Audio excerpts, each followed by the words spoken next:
chin implants have been around for a long time. It's just a silicone rubber, a little bit like the outer shell of a breast implant. But once we put it in, we kind of consider that a permanent implant. And so it's a great procedure. It's quick, it's simple, but it is a real surgery. Fat grafting or filler can just be an office procedure in itself. And so sometimes if somebody just wants a little bit, or if they're not sure really what they're gonna look like long-term or what they want long-term, sometimes putting in a little filler is an easy way to sort of get somebody, kind of answer that question, which doesn't exclude them from putting in a chin implant later on. The fat grafting is a component of facelifts sometimes, or neck lifts.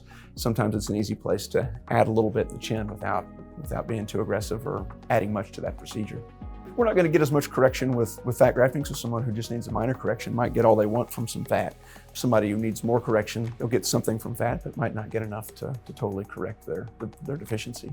We have them in all different shapes and sizes, and so it really determine what their deficiency is. And then I think it also helps showing patients somebody who looks a little bit like them.